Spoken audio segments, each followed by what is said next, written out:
Hello, welcome to At Home in Dublin with Ricky Porter.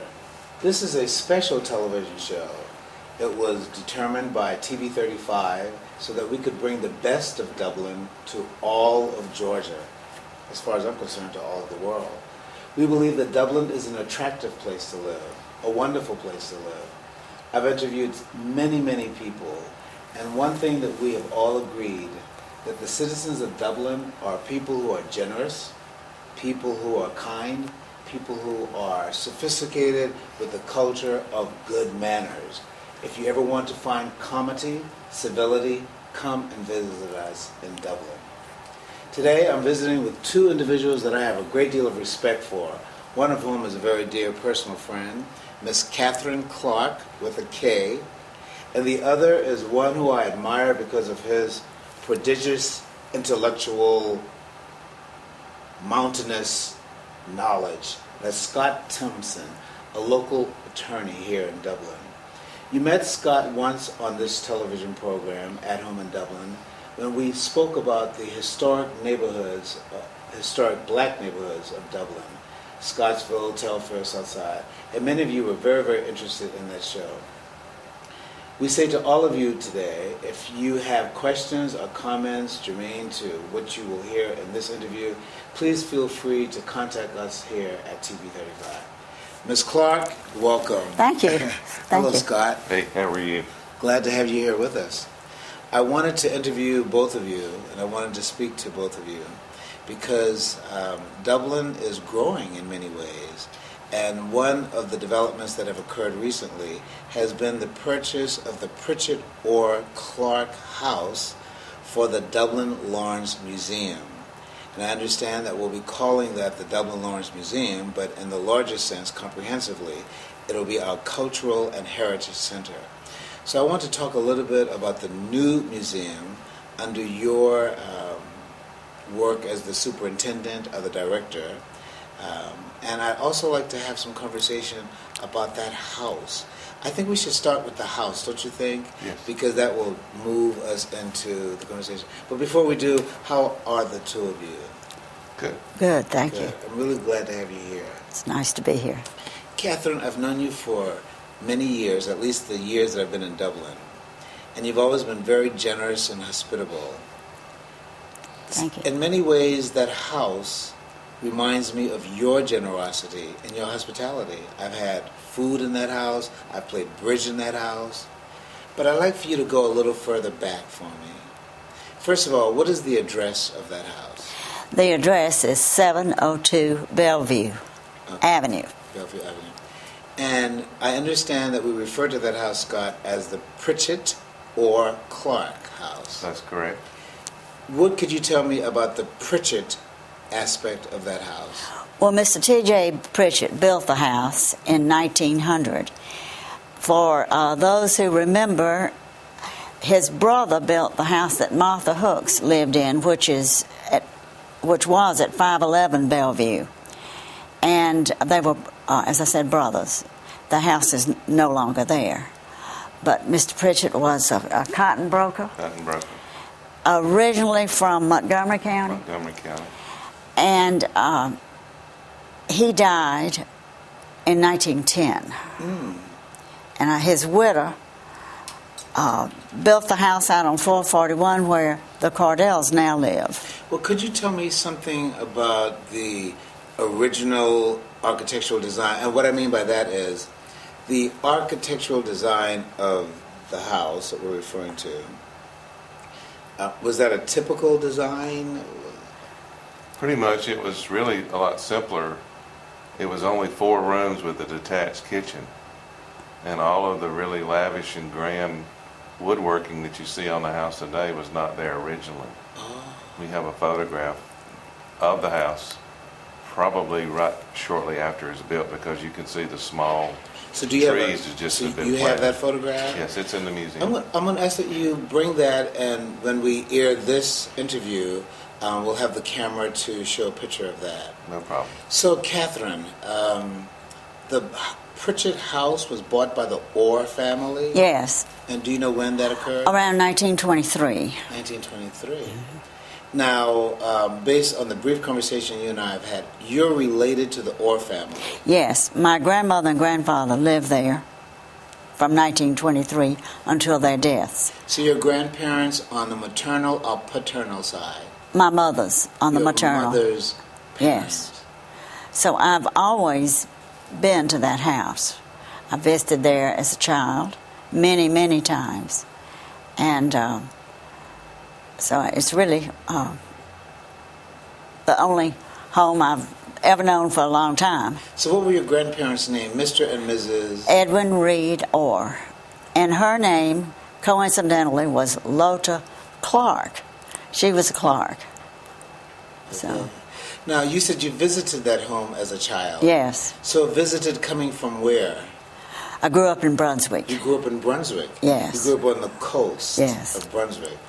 And then you traveled inland to Dublin Yes. and visited your grandparents here. Yes. So tell me when the transition occurred to it becoming the Clark home. Well, I moved to Dublin in 1981, and I married George Clark in 1986. And at that time, we bought the house from family members or family members. We took a 4-week seminar at Mercer in the evenings for a month called Architecture of Middle Georgia. And it turned out to be a 25-year course because we got interested in the house from that standpoint. And what kinds of things that might be of interest to us did you learn about the house? As Scott said, it's typical of many houses. You know, you can ride out in the country and just ride in most southern towns, and you see houses that bear strong resemblance to it. I mean, it's a common prototype, don't It you has think? what commonly called the dog trot style. So Tuesday morning, the front door was open, the side door was open, and the wind was blowing through. So we wouldn't 10 miles an hour, So we just- wouldn't call that house a house that represented wealth and bourgeois opulence. Depending on what angle you looked at it, it could, but it was not a grand house on the scale of No. the Lovett Corker house or the other more wealthier William Pritchett's house was much more elaborate. Could you help me a little bit, Scott? We're going to talk about the new museum, but the new museum came from a building that was originally the Library of Dublin. That's correct. And that building was a gift, more or less, financially from the Carnegie family. That's correct. Right. So what I'm leading up to is we would not say that the Pritchett or Clark house was a grand house on the scale of a Carnegie house or a Vanderbilt house No. or a Rockefeller house. No, but measured against the average person in Dublin, it would have been a grand house. Okay, very good. Very good. Thank you. So, Katharine, so the house is now referred to, and I say this with a little bit of reverence, but because you're a personal friend, I also say it with a little bit of gladness in my heart. You shall be forever known in Dublin. You have a legacy now, whether you like it or not. That house will be referred to as the Pritchett or Clark house. How does that make... It makes me feel reverential. It makes me feel joyous because of my personal affection for you. But what kind of emotions come upon you when you think that a house that you lived in, reared your sons, and we may talk a little bit more about that, lived with your husband, a house that you grew up in as a child, is now a place that is set aside for the maturity, the sophistication, the education of the citizenry of Dublin. How does that make you feel? Well, I guess what I like the most about the house and its current usage and future usage is that I've always loved the house. And I feel that it will be well cared for and well used. It's a very versatile house. The traffic pattern is great for crowds flowing in and out. And I just think that the best is yet to be. What kinds of things did you do with the house? Did you do anything with the house during your tenure of living there as a resident? Did you build anything on the house? Did you add anything on the house? Did you renovate any aspect? What kind, other than maintenance? Well, we put some skylights in. Put some skylights in. And fortunately, they've never leaked. They've never what? They've never leaked. Okay, that's a good thing. That's wonderful. You put the handicap rail. Put the handicap access. Which is handicap accessibility, Right. and that's excellent for what we're getting ready to do with that house. No, I can't say that we did anything You put the sprinklers transformative in with sprinklers. We re-roofed the house for the first time, in that the roof that you remember, Scott, was a Johns Mansville. They called it a lifetime roof, and it had been on there since the early 40s. You And also bought you bought the adjacent lot. that belonged to the Baum family, and I bought that from Mrs. Obie Nickens. Right. Yes. So all of that has contributed to the house being as valuable as it is now. Well, it provides a lot of parking, Yeah. which is great. Yeah.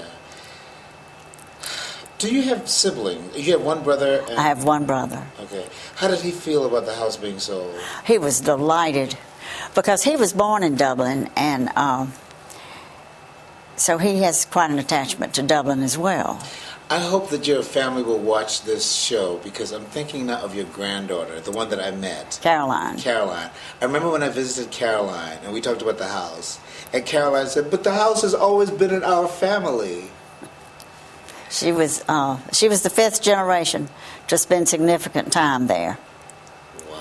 And I was so glad she had the opportunity last summer to enjoy the house in the summer with her grandmother, as did I, for many summers. Very, very good. Let's transition a segue into talking about the Pritchett or Clark House, which has now become the Dublin Lawrence Museum and Cultural Heritage Center.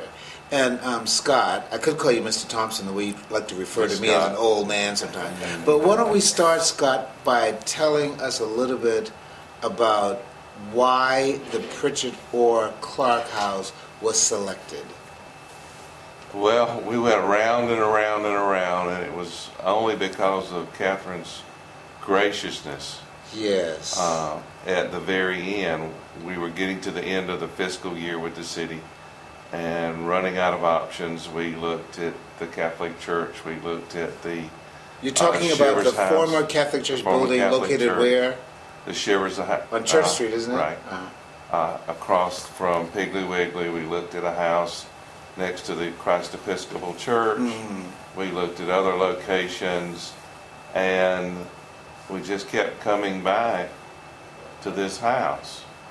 And I will say that the thing that I love about Pritchett or Clark House, it's at home. It's what? It's a home. It's a home. When you sit in there and you're volunteering, you're sitting in the kitchen and the door's open and the breeze is coming through. Yeah. You feel like you're in a house as opposed to a cold building that used to be a library or right. It's a home. Yeah, that's how I feel when I'm there too. We've always rented from the city, and now we have a home. And continuing the tradition of the Orr family, we want it to be home. It's always Carolyn's home. But you said something about Catharine's graciousness, and I don't want to embarrass Katharine because she's modest, but what did you mean by Catharine's graciousness? For selling it to us at a substantially reduced price. Wow. Now talk about the museum. You are going to be the director. That's your title. I am the director. I'm a former president of the Historical Society, but now I'm the director of the museum. Actually been that since 1994. But we are changing the focus. We've added Cultural and Heritage Center to our title, which we will include the art groups, garden clubs. The Emerald Pecan Grove Garden Club has had a meeting there. They've donated some plants. container gardens to it. We've had communities and schools there 2 days ago. We've had the visual arts group. Hopefully the fine arts group will start meeting there. Just anything that relates to culture or heritage. We have one room dedicated to heritage research as sort of a backup to the library during the days or the hours the library's not open. We have computers, access to the internet, 54-inch big screen TV. I don't know if Could I do a haven't television? seen that yet, but Could I do a television show there? sure can. You know, one of the delightful things about knowing Katharine is her breadth of history, and one of the great things about knowing you is your knowledge and your stout understanding. I want to talk a little bit more broadly. Sherman marched from Atlanta during the latter part of the Civil War, and when he reached Savannah, he said to the then president that he was giving Savannah as a gift. But we know that that march from Atlanta in some ways bypassed or went around Dublin, and Dublin remained pretty much intact. And let me just finish, and then I'll have you respond, and Katharine, I want you to respond too. As a result, therefore, Dublin as a city has grown to become the hub of Middle Georgia. So when we speak of Middle Georgia, that's a broad kind of nomenclature. But we're speaking of Dublin as a city and as a historical city. And so could you speak to the museum in the context of being of interest to Milledgeville, Atlanta, Savannah, anywhere in the state of Georgia, because it is located in a geographical spot that has historicity for our state? Oh, that's a difficult task. The reason it's difficult is that history is more than just the Civil War. Sherman bypassed us because we had no railroad. There was no reason for him to come here. That was because we fought a railroad 20 years before the Civil War. We fought the coming of the railroad to Dublin. So, and actually during the Civil War, we were a very small town. You didn't see the growth until the 1890s, when we did become a hub, first as a railroad hub, then as an agricultural hub for cotton. But its significance statewide is all throughout the 1890s, even through the 1920s, Lawrence County, primarily because of its large size, was the first or second leading producer of cotton in Georgia. In 1911, we produced more than 30 million pounds. Now, cotton's not very heavy, doesn't have a lot of mass, so you can imagine what space that 30 million pounds of cotton would take up. So that's why it's significant to Georgia, is that with the 6 railroads that we had in Lawrence County. But more important than all of that are the people and the numbers, just the vast numbers of people who have lived here, born here, passed through here. I love to talk about my 7 little boys, the 3 Tuskegee Airmen, the NASA scientists or NASA physicists, the Ford Motor Company inventor, Sugar Ray Robinson, the boxer, and Quincy Troop, the first black catcher in the American League. At one time were little boys like we have today, running around Dublin playing, and they went on to become very good at their professions. So what I'm hearing you say is that Dublin and the museum represents a significant aspect of Georgia's history as the Empire State. And also, I feel extremely pleased that you're pointing out that it has significance in terms of African American history. Very much so. Right, and it's even broader, because when I'm here during the beginning weeks of March, and I see the little sign that says "The Irish in All of Us," I believe that's absolutely true. That there's a little bit of Irish in all of us. There could be. Well, I think so. I'm not speaking in terms of blood necessarily. I'm speaking in terms of culture. As a child, growing up on the Gullah Islands, as you know, off the coast of Charleston, being Irish was fun to us. St. Patrick's Day, if you didn't wear green, you got a pinch.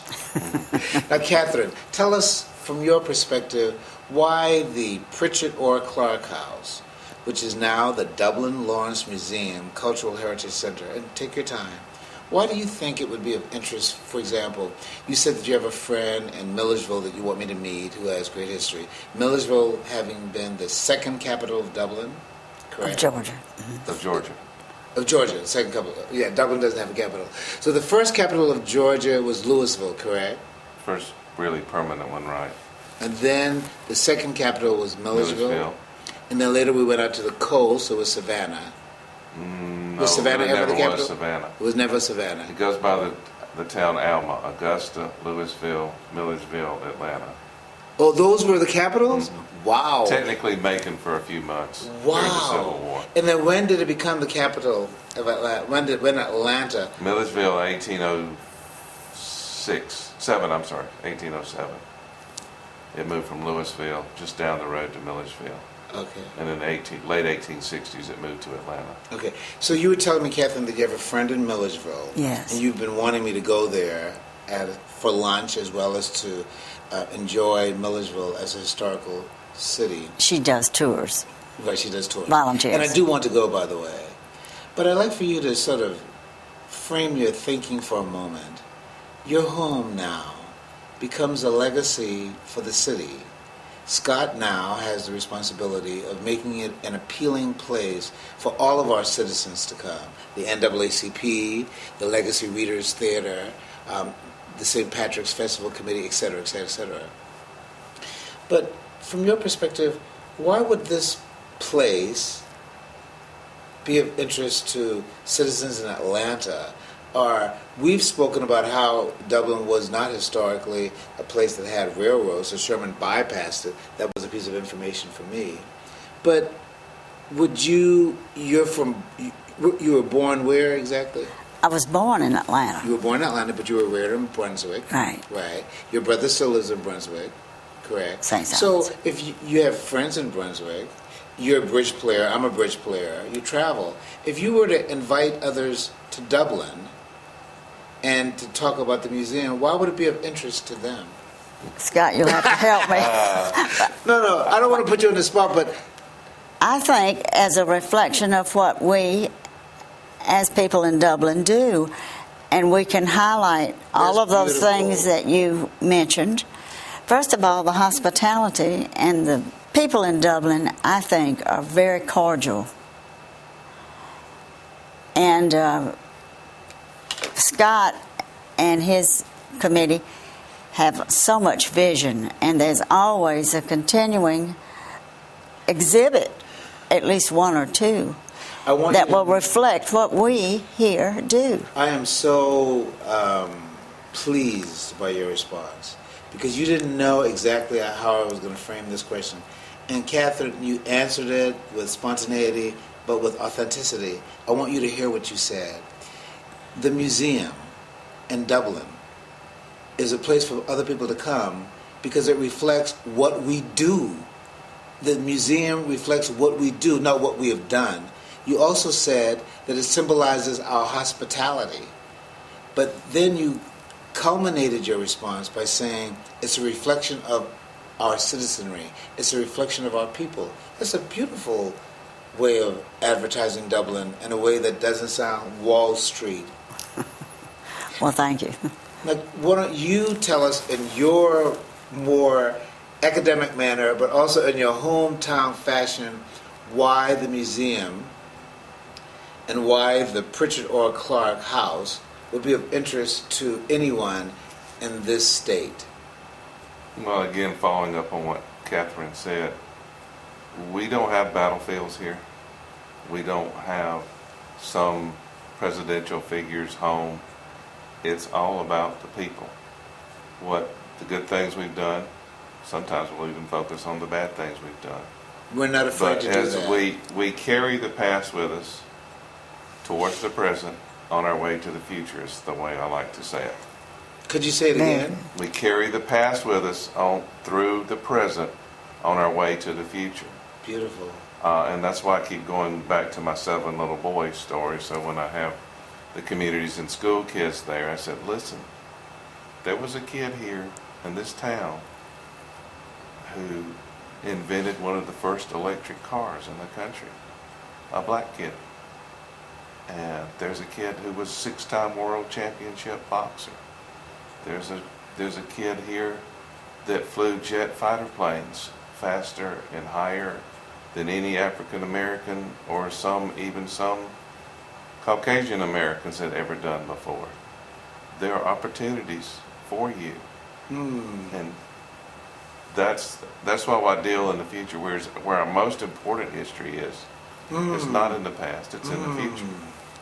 And as far as the state, it's just to show the people of our own state that come to Dublin and see what we've got, and then go back to your community of Bainbridge or Marshallville or Warner Helen, Robins, Georgia, Warner Robins, Valdosta. and start finding out what the people in your community have done, what they are doing, and most importantly, what can we learn from the past to do better things in the future. And Dublin typifies that. I know we're both prejudiced, but it typifies But that's a beautiful prejudiceness. as much as even cities that we're compared to as Milledgeville, Statesboro, Thomasville. You know, we have such a rich history. We have the oldest woman and the oldest person in the world from Montrose. She just moved to #1. She'll turn 116 if she lives to the end of next month. Wow. Is she mobile? Yes. Maybe She stopped bowling when she was 109. Maybe I should speak to her. She lives in Inkster, Michigan, and she will. Oh, she lives in Inkster, Michigan. No, well, No, she just moved into #1 because the #1 and the #2 people died just this past week. So she leaped from 3rd place to 1st place. Just a little remarkable tidbit about. but that And it's is a across the board. That is a remarkable tidbit. I think it'd be great if you and Scott could go up there and interview her. I think it would be great too. Really, it'd be a great program. I think it would be a great program. I'm going to ask both of you in a moment to speak directly to our TV audience, and I'll have James remind you of what camera you'll look at. But you're simply going to try to encourage them to support the museum and perhaps even support the Historical Society. My good friend Jeff Davis, Jeff That's right. is now the president. I plan to join it. So you can prepare yourselves for doing that, directly speaking to the TV audience. We're going to talk about the Georgia Military College, which will be housed at the historic First National Bank building. We're bringing these things to you because we live in an era where it is so simple to talk about what's negative. It is so simple and easy to talk about what the street committee is talking about, that which is critical. But I'm reminded of a passage of scripture that says, whatsoever is lovely, whatsoever is just, whatsoever is good, whatsoever is praiseworthy, think ye on these things. And today, on this television program, we've been speaking to 2 individuals that I regard as positive, happy, optimistic people. And we believe that Dublin is such a place. So, I mentioned to you that I was going to give you an opportunity to speak directly to our TV audience and to encourage them to support the new museum and to encourage them to appreciate where we are and as a place geographically in the state. I certainly have felt at home in Dublin. I've had good days and I've had bad days. I've had days when I've been high on the mountain feeling joyous and great, and I've had days when I felt like I was in the valley of the shadow of death. But living in Dublin, I've always had dear friends, and I've always felt that I've had a base of support. As a writer, as a pastor, as a regular citizen, Dublin has been very good to me. That's what I've got to say.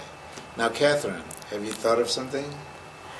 Well, just please come, enjoy it, and you might have an idea of what you would like to see. There's no limit to what we can do and what we can discover about ourselves and our community. Thank Very you. good. Mr. Thompson? I would also like to add, yes, please come and visit. We are changing exhibits regularly. Usually they won't last more than 3 to 4 months. And they show us, just as we said earlier, who we are, what we've done, what we can do, and what we are doing. And what is the address? 702 Bellevue. 702 Just for Bellevue. landmark, if you're coming from the east, just go past the traffic light at Capital City Bank and stop there, and the house is over on the left across the street. If you're coming from the mall, before you get to Capital City, the traffic light is right there. Great location, corner of Calhoun and Bellevue Avenue. And come and learn about yourselves, and it's a good place for new people to come to see. And what are the hours of operation? We're open from Tuesday through Saturday, 10 in the morning to 5 in the afternoon. Monday through? Tuesday through Saturday. Tuesday through Saturday. Right. It's a doubling of our former hours. We used to be open 18 hours a week, and now we're up to 35 hours a week. We're going to dedicate this show, if we can call it that, of At Home in Dublin with Ricky Porter, to Katharine's granddaughter, Caroline. And Caroline, we want you to know that we're grateful for your family, for that house that we now have. We own it now, Caroline. Thank you, Katharine, for being a wonderful guest and a dear friend. It was a pleasure. Thank you. Mr. Thompson, Thank we're you, glad sir. to have you here. Thank you for being with us. At Home in Dublin with Ricky Porter. We invite you to make contact with TV35. Find ways to access us. Find ways to encourage others to view us. You may email us, you may telephone us, you may tweet us. We now have greater access through satellite, digital satellite. But TV35 represents the best of Dublin. Thank you for being with us.